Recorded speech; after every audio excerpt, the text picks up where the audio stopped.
Hey, what's going on, guys? Hens here. And as you guys know, yesterday was E3.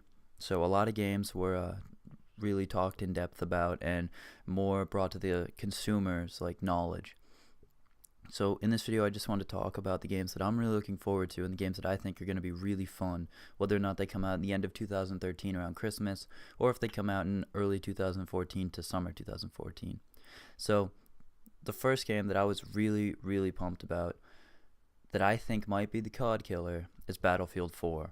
Now, I wasn't that excited for this game, and I thought it kind of, to me, the cinematic trailer, it doesn't really do a game justice that much. I know it was gameplay and it looked really good, but Battlefield 3 looked really good when it was first talked about and announced. I think Battlefield 4's multiplayer gameplay trailer absolutely blew me away. It was phenomenal. They have basically what they did, which I'm really grateful for and I'm really happy they did, was they didn't focus mostly on the graphics and the textual things. It looked beautiful, don't get me wrong, it is beautiful, but it's not the best looking game you'll get on the new consoles. Instead, they took everything that Battlefield 3 did well and they made it on a bigger scale.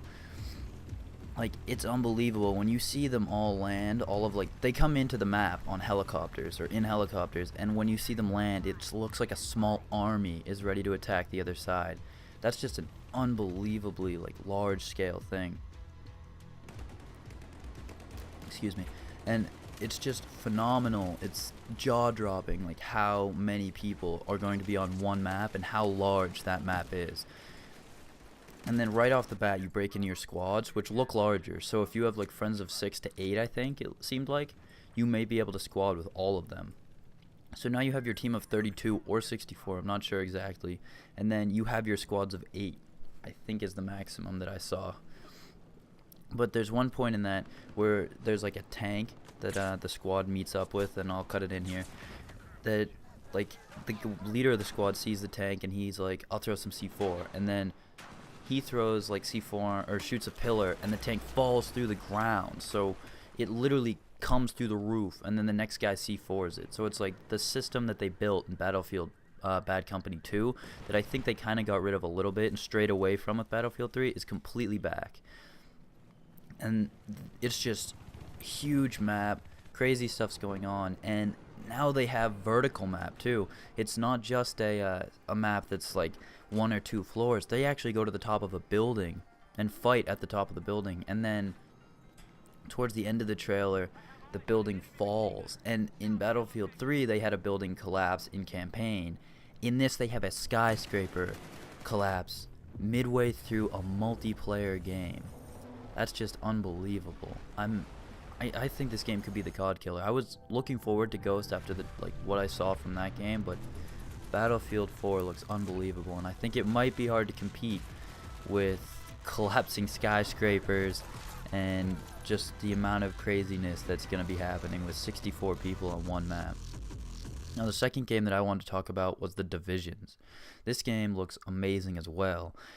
And there's one thing that really caught my eye is that how large this game seems. It almost appeals that it's going to cover all of New York. It's the new Tom Clancy game, so it kind of resembles Ghost Recon and Splinter Cell in that. But there's little things that people say, and there's little cuts that show all of New York City. So I'm not really sure why they would show New York City if they didn't plan on having the entire city in the game. And because it's an online MMORPG on the new consoles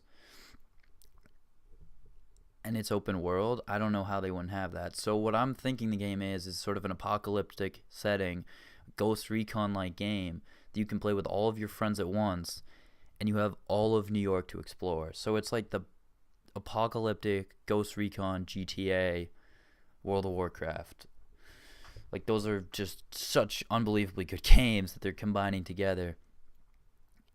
And there's a little bit of Dead Space almost feel in how the controls seemed, and the little wrist thing that he had. It seemed just so many games of inspiration, good things from other games were put into this one game, and it looks so good, and it's really, really fluid.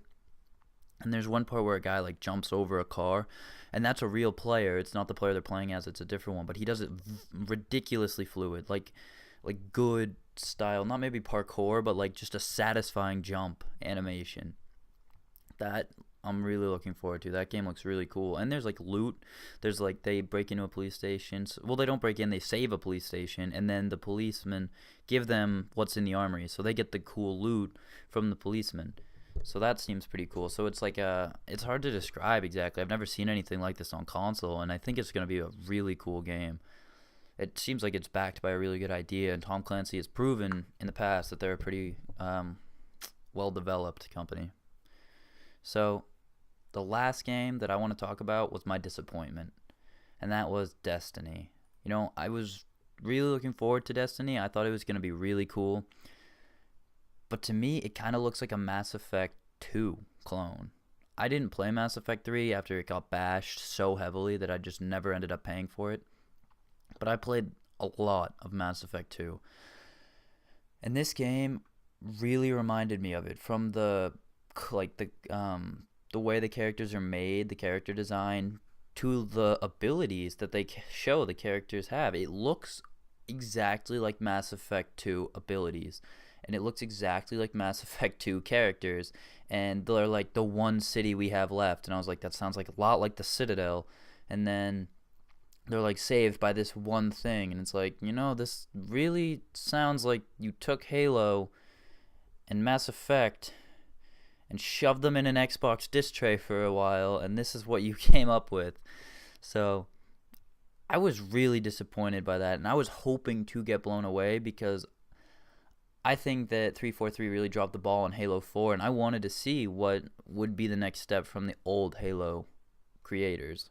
But I'm really not looking forward to Destiny at all. It's not even in like my top 5, which is probably like Sons of Rome, I think it's called. The Divisions is number 1, definitely. Battlefield is number 2. Sons of Rome is number 3, and then 4 and 5 would probably be Watch Dogs, because that looks really cool, and then GTA 5. So I don't know. I'm just really not feeling it, and I'm really disappointed that Destiny isn't quite as good as I thought it was going to be. I'm just sort of frustrated, I guess, that it seemed like they made it sound like it was going to be something completely new and something completely original, and now that it doesn't look like that's what it's going to be, and there's so many other good games coming out, I don't really know how well it's going to fare against the competition. I'm sure it'll probably sell well, but I don't think it'll be a legendary game that's lasts 10 years, and like, it won't be one of those games that people will remember and tell their kids about, like Halo 1 was for a lot of people. Alright, thanks guys for your time, and I hope you enjoyed this video.